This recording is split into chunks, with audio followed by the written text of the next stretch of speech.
न मेरा है न तेरा है, ये हिंदुस्तान सबका है। नहीं समझी गई ये बात तो नुकसान सबका है। हम लोग बचपन से एक शब्द सुनते आए, सरकार माई बाप, यानी कि जो सरकार होती है वो लोगों की माई बाप होती है। लेकिन अगर कोई सरकार अपने बच्चों को उसका गला घोटने पे उतारू हो जाए तो वो फिर सरकार निष्पक्ष सरकार नहीं है। दोनों सदन में सिर्फ एक सदस्य गुलाम अली को छोड़ के एक भी सदस्य आपका मुसलमान नहीं है। आप मुसलमानों का भला कर रहे हैं। आप तो वो लोग हैं जिन्होंने प्रभु श्री राम के मंदिर में भी घोटाला किया। मान्यवर, प्रभु श्री राम के मंदिर के, अरे बैठ जाओ, राम मंदिर का पैसा खाते हो, अरे राम मंदिर में घोटाला करते बैठो, अरे चंदा चोरो बैठो, चंदा चोरो बैठो, चंदा चोरो बैठो, बैठो चंदा चोरो, चंदा चोरो बैठ जाओ। समाज में छुआछूत को, बीमारी को मिटाने के लिए चलिए उठाते हैं कदम, और अगले सत्र में एक बिल लेके आइए। जितने भी हिंदुओं की कमेटियां हैं, ट्रस्ट है, बोर्ड है, उन सारे ट्रस्ट और कमेटियों में 80% आरक्षण दलित, आदिवासी और पिछड़े हिंदुओं को दीजिए। मैं समर्थन करूंगा आपका। ये प्रभु श्री राम के मंदिर का ट्रस्ट, मैं इसका समर्थन करता हूं। नहीं, आप सर, मैं इसका समर्थन कर रहा हूं। ये सब्जेक्ट नहीं है सर, समर्थन कर रहा हूं, सुन तो लीजिए। आप कहे से नहीं सुनूंगा।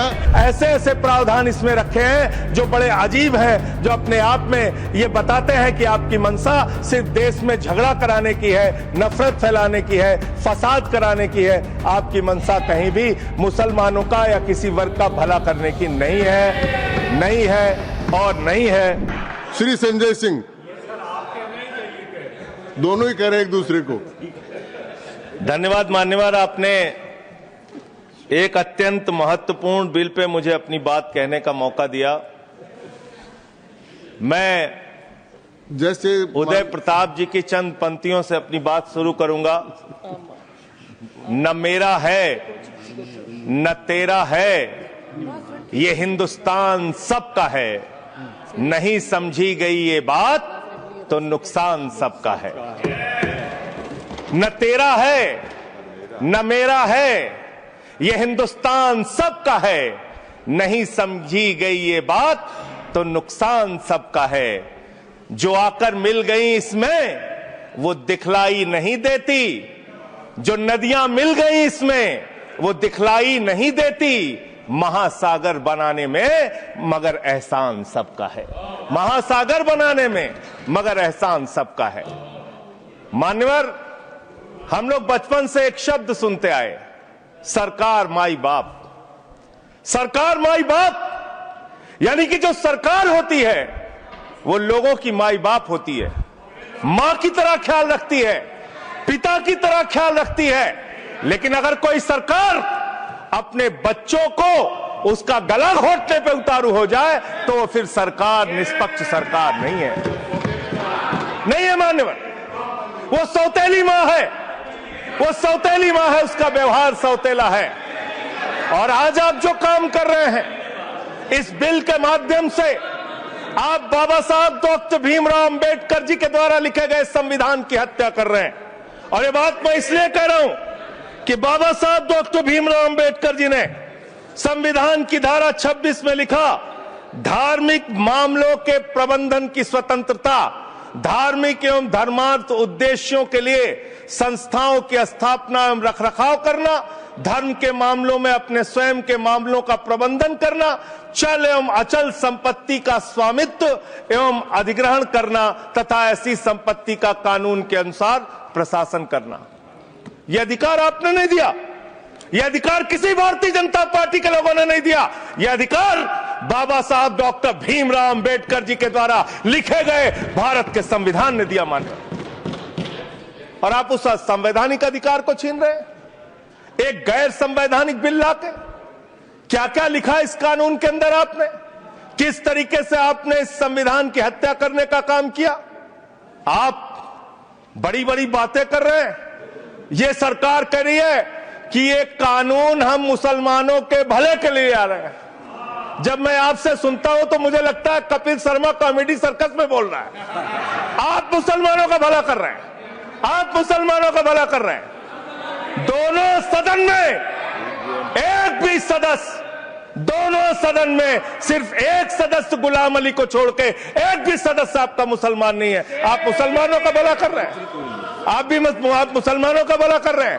पूरी सरकार में एक मंत्री आपका मुसलमान नहीं है, आप मुसलमानों का भला कर रहे हैं। दो नेता अपने घरों में आपने बैठा दिया, मुख्तार अब्बास नकवी, शाहनवाज हुसैन, दोनों की राजनीति आपने खत्म कर दी। आप मुसलमानों का भला कर रहे हैं, आप मुसलमानों का भला कर रहे हैं, आप मुसलमानों का भला कर रहे हैं। अरे सुनना सीखो पहले। मान्यवर, मैं इनके इस कानून में क्या क्या लिखा हुआ है, क्या क्या कहा है इन्होंने। बैठ जाए कृपया, गुलाम अली जी बैठ जाए। धार्मिक संपत्तियों को ये बिल कब्जा करने की नापाक कोशिश है और धार्मिक संपत्तियों को सदन में इतनी कब्जा करने के लिए सदन में इतनी शांति है कि आराम से आप बोलोगे। आराम से बोल रहा हूं सर। हाँ। आप बैठे हैं तो आपको देख के वैसे ही आराम आ जाता है। आपको देख के मैं वैसे ही आराम में रहता हूं सर। आप जब है आपका संरक्षण है तो आराम से ही बोल रहा हूं। बोलिए। मान्यवर, धार्मिक संपत्तियों को कब्जा करने की एक कोशिश है, इसलिए इस बिल पर न हिंदू को खुश होना चाहिए, न सिख को खुश होना चाहिए, न ईसाई को खुश होना चाहिए, न जैन को खुश होना चाहिए, न बौद्ध को खुश होना चाहिए, क्योंकि नंबर सबका आएगा। और आज वक्फ की संपत्तियां कब्जा करके आप अपने दोस्तों को देंगे, कल गुरुद्वारे की संपत्तियां कब्जा करके आप अपने दोस्तों को देंगे, फिर चर्चों की संपत्तियां कब्जा करके आप अपने दोस्तों को देंगे, फिर बौद्धों की संपत्तियां कब्जा करके आप अपने दोस्तों को देंगे, फिर जैनों की संपत्तियां कब्जा करके आप अपने दोस्तों को देंगे, फिर मंदिरों की जमीनें कब्जा करके आप अपने दोस्तों को देंगे। आप तो वो लोग हैं जिन्होंने प्रभु श्री राम के मंदिर में भी घोटाला किया। मान्यवर, प्रभु श्री राम के मंदिर के जमीन में घोटाला किया। मैं कागज दूंगा सर, मैं कागज दूंगा। ये लोग राम मंदिर में घोटाला करने वाले लोग हैं, राम मंदिर की जमीन का चंदा खाने वाले लोग हैं सर। ये लोग 2 करोड़ की जमीन 5 मिनट में 18 करोड़ में बेची सर इन लोगों ने। 16.5 करोड़ का घोटाला किया, 18.5 करोड़ में जमीन बेची। ये राम मंदिर में घोटाला करने वाले लोग हैं सर। मान्यवर, अरे प्रभु श्री राम के नाम का पैसा खाते हो तुम लोग। अरे बैठ जाओ, राम मंदिर का पैसा खाते हो। अरे राम मंदिर में घोटाला करते हो, बैठो। अरे राम मंदिर का चंदा खाते हो। अरे चंदा चोरो बैठो, चंदा चोरो बैठो, चंदा चोरो बैठो, बैठो चंदा चोरो, चंदा चोरो बैठ जाओ। चंदा चोर हो तुम लोग चंदा चोर हो, चंदा चोर हो तुम लोग, चंदा चोरो, चंदा चोरो, चंदा चोरो बैठो। 1 मिनट को प्लीज। चंदा चोरो बैठो। सभापति महोदय Shri Gajendra Singh ji. Sir I am not yielding sir, I am not yielding. सदस्य ने चंदा चोरी किया इन्होंने सर, राम का पैसा खाया करने वाले प्रभु श्री राम का पैसा खाया सर इन्होंने। राम मंदिर का विषय, राम मंदिर में चंदा चोरी किया इन्होंने। चंदा चोर है सर ये लोग, इन्होंने प्रभु श्री राम का चंदा खाया। कृपया बैठ जाए। चंदा चोरी किया सर, कृपया बैठ जाए। राम मंदिर के संबंध में सर राम मंदिर के संबंध में कहे गए सभी शब्दों को मैं कार्रवाई से निकाल रहा हूं, कार्रवाई से निकाल दिए। 2 करोड़ की जमीन 18.5 करोड़ में खरीदी इन लोगों ने। 2 करोड़ की जमीन अयोध्या में 18.5 करोड़ में खरीदी। मान्यवर, मेरा टाइम बचाया जा सर। मान्यवर, टाइम पॉज कीजिए सर, टाइम पॉज कीजिए, बैठाइए इनको। Point of order yes allow sir. I am not yielding sir. Point of order Bhupendra Yadav, please sit down.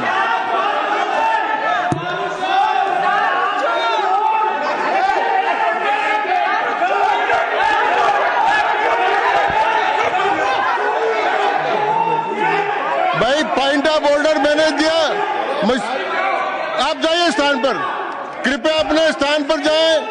मैंने व्यवस्था का प्रश्न उठाने का मौका दिया भूपेंद्र जी यादव को। आप सब लोग अपने स्थान पर जाएं, कृपया अपने स्थान पर चले जाएं, कृपया अपने स्थान पर जाएं, सबको चोर बना, कृपया बैठे। चोरी में जेल दे रहे हैं। मैंने भूपेंद्र जी, कृपया बैठ जाए, कृपया श्री भूपेंद्र यादव सर, मैं सर पहले Bhupendra ji, yes sir, Bhupendra Yadav sir, Madan ji Rathore कृपया बैठ जाएं। सर ये कृपया, मैंने भूपेंद्र जी यादव को व्यवस्था का प्रश्न उठाने की अनुमति दी है, लेकिन मैं पहले बता दूं कि राम मंदिर के बारे में जो कुछ इनको कहा मैंने उसको एक्सपेंस कर दिया है, वो कार्रवाई का हिस्सा नहीं है। आप बोलिए।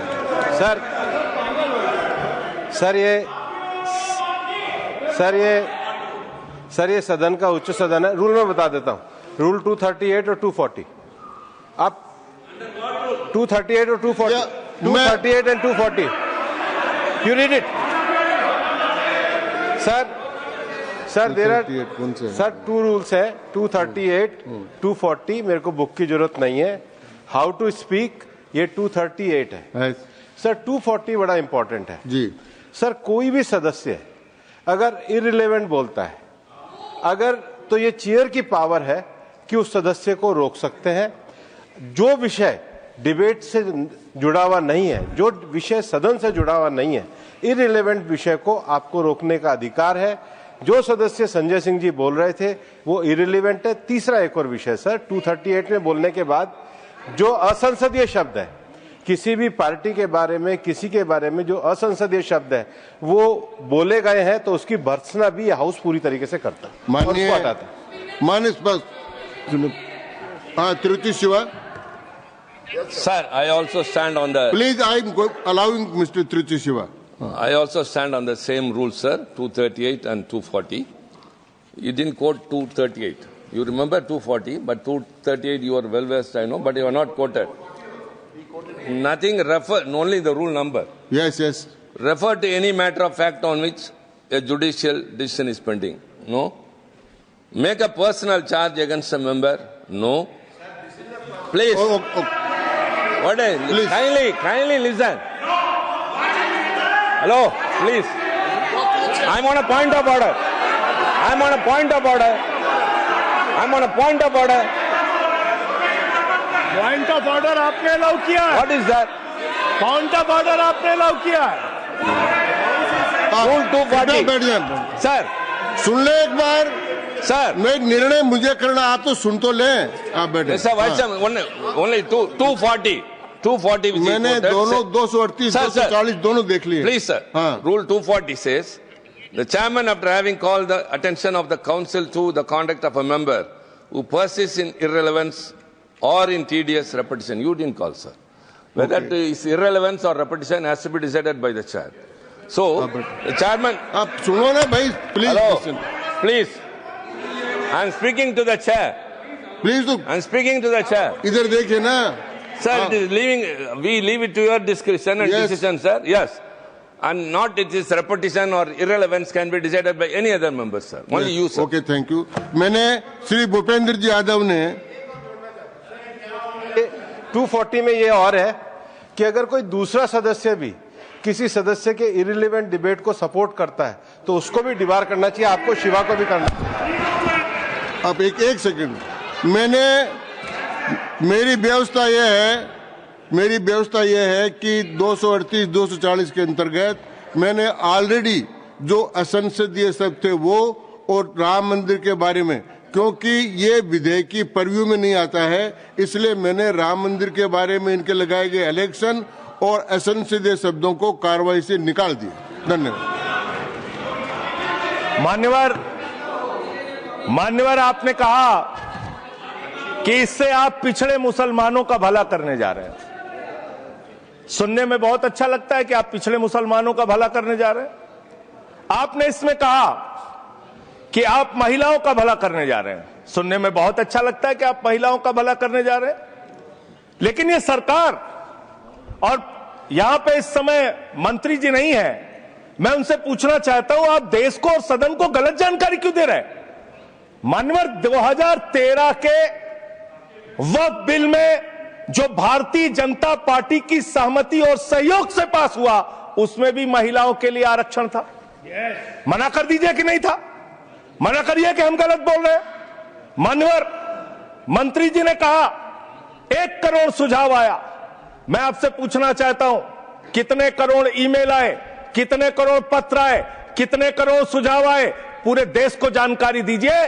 और मैं आपको दावे के साथ कह सकता हूं, जब पूरा सच सामने आएगा तो देश को पता चलेगा कितने लोग इस बिल के विरोध में थे, कितने लोग इस बिल के समर्थन में थे। मैं जेपीसी का सदस्य था मनवर, मैं कह रहा हूं आपसे लाइए। और आप पिछड़े मुसलमानों का भला करना चाहते हैं, मैं आपसे हाथ जोड़कर निवेदन करता हूं, विनती करता हूं, और हमारे जो मित्र उधर भी हैं, अगर आप मेरी बात से सहमत हैं तो समर्थन करना। समाज में छुआछूत को, बीमारी को मिटाने के लिए चलिए उठाते हैं कदम, और अगले सत्र में एक बिल लेके आइए। जितने भी हिंदुओं की कमेटियां हैं, ट्रस्ट है, बोर्ड है, उन सारे ट्रस्ट और कमेटियों में 80% आरक्षण दलित, आदिवासी और पिछड़े हिंदुओं को दीजिए। मैं समर्थन करूंगा आपका, माला पहनाऊंगा आपको। आप पिछड़ों का भला करने की बात करते हैं, आप दलितों का भला करने की बात करते हैं। आपकी मातृ संस्था आरएसएस 100 साल तक आपने एक भी दलित, पिछड़ा और आदिवासी, एक भी महिला को आज तक आरएसएस का प्रमुख नहीं बनाया। आप दलितों और पिछड़ों और आदिवासियों की आरएसएस के बारे में भला करने की बात करते कर हैं। माननीय, इस बिल में क्या लिखा है? आप जो भी बातें इस विधेयक के अलावा बोलेंगे, उन सबको मैं एक्सप्लेन करूंगा। क्या सच नहीं है? क्या ये सच नहीं है? सर, मेरा टाइम रोका जाए। और सर, बिल के बारे में बात करते हैं। माननीय मंत्री जी ने कहा, आज आप इस बिल को पास कर रहे हैं, आज आपका सीना चौड़ा हो रहा है, आपको लग रहा है एक धर्म के अधिकार को आप छीन रहे हैं। नहीं, कल को आप सभी धर्मों की धार्मिक संपत्तियां छीन के आप अपने दोस्तों का देने का काम करेंगे। मैं फिर इसको दोहरा रहा हूं और फिर इसको कह रहा हूं कि आप ये करेंगे, धार्मिक संपत्तियों के कब्जा करने का काम करेंगे। और किसी गलतफहमी में मत रहिए। आपको लोकसभा के चुनाव में मात्र 36% वोट मिला है। इस देश की 64% आबादी आज भी आपके खिलाफ है, आज भी आपके खिलाफ खड़ी है। किसी गलतफहमी में मत रहिए। बड़ी बड़ी सत्ता उखड़ गई और चली गई। मान्यवर, आपने इसमें लिखा बिल के अंदर कि वक्फ कमेटी के अंदर गैर मुसलमान इसका सदस्य बन सकता है। आप क्या गुरुद्वारा कमेटी के अंदर गैर सिख को मेंबर बना सकते हैं? क्या ईसाई कमेटी के अंदर गैर ईसाई को सदस्य बना सकते हैं? क्या बौद्धों की कमेटी के अंदर गैर बौद्ध को, क्या जैनों की कमेटी के अंदर गैर जैन को आप मेंबर बना सकते हैं? और इतना ही नहीं, क्या आप हिंदुओं के ट्रस्ट में, मंदिर के ट्रस्ट में आप क्या गैर हिंदू को मेंबर बना सकते हैं? नहीं बना सकते, नहीं बना सकते। आप एक झूठ फैला रहे हैं देश भर में, देश भर में झूठ फैला रहे हैं। आप कह रहे हैं, ये मैं पढ़ रहा हूं राम मंदिर का, सर, राम मंदिर ट्रस्ट। झूठ शब्द असंसदीय है, जो असंसदीय शब्द उनको निकाल दीजिए। सत्य से परे, सत्य से परे। सर, ये प्रभु श्री राम के मंदिर का ट्रस्ट, मैं इसका समर्थन करता हूं। नहीं, आप सर, मैं इसका समर्थन कर रहा हूं। ये सब्जेक्ट नहीं है सर, समर्थन कर रहा हूं। सुन तो लीजिए, आप कहे से नहीं सुनूंगा। डिस्ट्रिक्ट मजिस्ट्रेट प्रोसीडिंग में नहीं आएगा। सर, मेरी बात तो बिल्कुल नहीं आएगा। सर, मेरी बात सुन लीजिए। घनश्याम जी प्लीज, चेयरमैन साहब, district magistrate of Ayodhya will be ex officio trustee who will be a practicing Hindu. If the DM is not Hindu, then additional district magistrate will be an ex officio member of the trust. हम इसका समर्थन करते हैं sir. Hindu धर्म के trust में हिंदू को member होना चाहिए, आपने लिखा, हम इसका समर्थन करते हैं। लेकिन आप दूसरे धर्मों के ऊपर कह रहे हैं। कल को आप गुरुद्वारा कमेटियों में कहेंगे सिख नहीं, दूसरे धर्म के लोग इसमें आएंगे। कल को आप जैन कमेटियों में घुसड़ेंगे, बौद्धों की कमेटियों में घुसड़ेंगे। ये बात गलत है, ये पूरी तरीके से गलत है। और आज पूरे देश को आप बताइए, मान्यवर, पूरे देश को आप बताइए, 2009 में आपने अपना घोषणा पत्र जारी किया था, मैनिफेस्टो। ये मैनिफेस्टो आपका लेके आया हूं, ये तो आपका डॉक्यूमेंट है, मेरे घर नहीं बना। इस मैनिफेस्टो में लिखा है इन्होंने कि 2009 के मैनिफेस्टो में लिखा है कि वक्फ की जमीनों पर जो अवैध कब्जे हुए हैं, KR रहमान की कमेटी की रिपोर्ट के हिसाब से हम मुस्लिम धर्म गुरुओं के साथ बातचीत करके उसको खाली कराने का काम करेंगे। कितना दोहरा चरित्र है आपका। आपने कहा वक्फ की जमीनों को खाली कराने का काम करेंगे जिसपे कोई और कब्जा कर रखा है। मान्यवर, एक और बात, सुप्रीम कोर्ट के अंदर आप कह रहे हो कागज चाहिए, कागज चाहिए। मंत्री जी ने कहा कागज चाहिए। मंत्री जी, आपको कागज की बहुत जरूरत होती है, कागज आपको चाहिए। आपकी सरकार ने 2020 में, ये पूरे देश को देखना चाहिए, पूरे देश को सर, 2020 में मैं जेपीसी का मेंबर था, एक कागज वहां मिला में 2020 में सुप्रीम कोर्ट में। सर आप, मेरी बात नहीं आ रही सर मेरी बात नहीं आ रही। 2020 में मान्यवर, इस भारत की सरकार ने, मोदी जी की सरकार ने शपथ पत्र दिया सुप्रीम कोर्ट में। से क्या लिखा हुआ है? 99% वक्फ की संपत्तियां डिजिटाइज हो चुकी हैं। मुख्तार अब्बास नकवी साहब आपके मंत्री थे, उनका बयान है 100% वक्फ की संपत्तियां डिजिटाइज हो चुकी हैं। तो जब आप सारी संपत्तियां डिजिटाइज कर चुके हैं, सब कुछ ऑनलाइन कर चुके हैं वामसी पोर्टल में, सारे कागजात जांच चुके हैं, तो क्या आप फसाद कराने के लिए फिर से कागज मांग रहे हैं? फसाद कराने के लिए आप फसाद कराने के लिए कागज मांग रहे हैं। आप फसाद कराने वाले हिंदू हैं, हम सौहार्द फैलाने वाले हिंदू हैं। यह बुनियादी फर्क है, यह बुनियादी फर्क है। आप देश भर में फसाद, नफरत, लड़ाई, झगड़ा कराने का काम करते हैं। मान्यवर, मैं अंत में आप लोगों से सिर्फ एक ही बात कहना चाहता हूं कि आज सच्चर कमेटी की रिपोर्ट की बात कही गई और कहा गया 12,000 करोड़ की आमदनी हो सकती थी। एक सुझाव मैं पूरे सदन की तरफ से इस सरकार को देना चाहता हूं। 12,000 करोड़ की आमदनी की चिंता है वक्फ की, करोड़ों मुसलमानों की चिंता है आपको। एक अपने दोस्त को पकड़ के लाइए, नीरव मोदी को 20,000 करोड़ वसूलिए, 12,000 करोड़ वक्फ को दीजिए, 8,000 करोड़ अपने पास रखिए। 8,000 करोड़ का आपको मुनाफा होगा, 12,000 करोड़ वक्फ को दे दीजिए, करोड़ों मुसलमानों का भला हो जाएगा। मान्यवर, अंतिम बात कह के आपने कहा सच्चर कमेटी की रिपोर्ट से 12,000 करोड़ की आमदनी की बात कही गई है। अर्ध सत्य मत बोलिए, पूरा सत्य बोला कीजिए। सुविधाजनक सत्य मत बोलिए, पूरा सच बोला कीजिए। मंत्री जी, इसमें लिखा हुआ है सच्चर कमेटी की रिपोर्ट में कि भारत की सरकार ने, राज्यों की सरकार ने अलग अलग राज्यों में, अलग अलग जगहों पे 365 वक्फ की संपत्तियां कब्जा कर रखी हैं। आप उसके बारे में नहीं बताते, आप अर्ध सत्य बोलते हैं। मैं तो जेपीसी का मेंबर रहा हूं, मुझे सब पता है। तो इसलिए मान्यवर, आप फैला रहे हैं झूठ। ट्रिब्यूनल के फैसले, बस खत्म सर, खत्म। असत्य, सत्य से परे मान्यवर, सत्य से परे मान्यवर।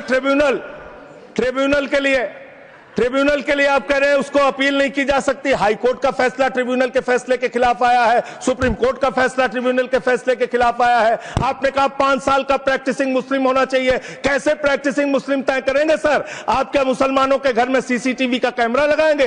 कौन नमाज पढ़ रहा है, कौन नमाज नहीं पढ़ रहा है, कौन मुसलमान है, कौन मुसलमान नहीं है? आपने मान्यवर ऐसे प्रावधान इसमें रखे हैं जो बड़े अजीब हैं, जो अपने आप में ये बताते हैं कि आपकी मंशा सिर्फ देश में झगड़ा कराने की है, नफरत फैलाने की है, फसाद कराने की है। आपकी मंशा कहीं भी मुसलमानों का या किसी वर्ग का भला करने की नहीं है। बस एक अंतिम बात कह के अपनी बात समाप्त करूंगा। ये काम आपने देश के अंदर बहुत अच्छा शुरू कर दिया। आप एक काम करते हैं, देखो मुसलमानों को ठीक कर रहा हूं, दूसरी तरफ महंगाई बढ़ रही है, नुकसान हिंदुओं का। 94 लाख करोड़ रुपए शेयर बाजार में डूब रहा है, नुकसान हिंदुओं का। 11 लाख बच्चे स्कूलों से बाहर निकल गए, नुकसान हिंदुओं का। तो मुसलमानों को ठीक करने के नाम पर आप नुकसान देश के करोड़ों हिंदुओं का भी कर रहे हैं। इसलिए ये सब बातें करके देश में आप नफरत फैला के ये सब झगड़े फसाद के काम मत कीजिए। और अंत में आपसे एक ही बात कहना चाहता हूं, अभी भी वो मौका है इस बिल को जो गैर संवैधानिक है, जो बाबा साहब के संविधान के खिलाफ है, इसको वापस लीजिए। धन्यवाद। बने रहें न्यूज़7 मीडिया के साथ। हमें फॉलो करें YouTube, Instagram, Facebook और Twitter पर। मिलते हैं अगली वीडियो में।